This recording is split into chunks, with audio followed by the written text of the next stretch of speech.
Hi guys, মোৰ অন্য এটা ব্লগলৈ সকলোকে স্বাগতম জনাইছোঁ। আৰু আজি আমি কি কৰিব আহিছোঁ আপোনালোকক দেখুৱাই আছোঁ, সবিশেষ চাই যাওক।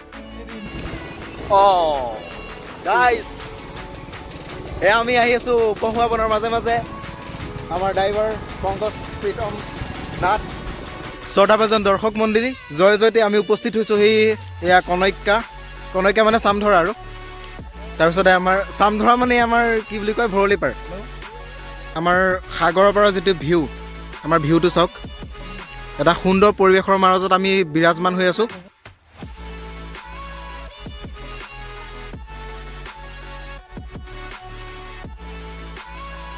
এয়া আমাৰ যোগাৰ চলি আছে এটা সুন্দৰ পৰিৱেশৰ মাজত। আপোনালোকক পৰিৱেশটো দেখুৱাম। এয়া আমাৰ মৰু কলিতা মিষ্টাৰ, এয়া ধুনীয়াকৈ আলু কাটি আছে। আৰু বস্তুটো কি, ইয়াৰ লগত কি হ'ব সেইটো আপোনাক দেখুৱাম।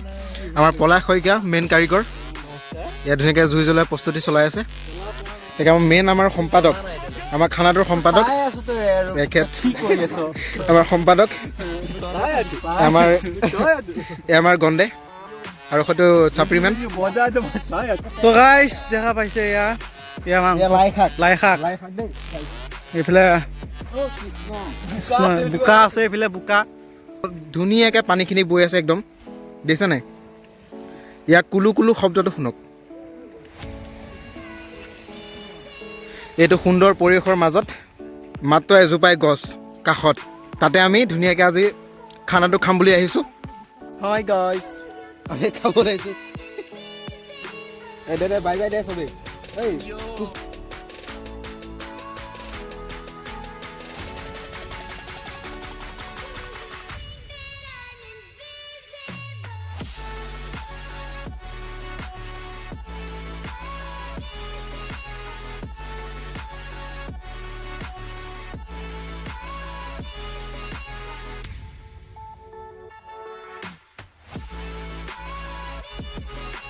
আমাৰ ভিউটো এইটো আমাৰ জামুগুৰি হাটৰ মেইন ভিউটো চাওক।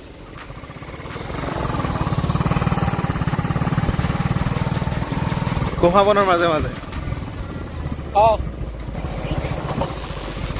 তুমি চোৱা যেতিয়া দুচকুলে, মাতটো বেয়া তথাপিও গাইছ।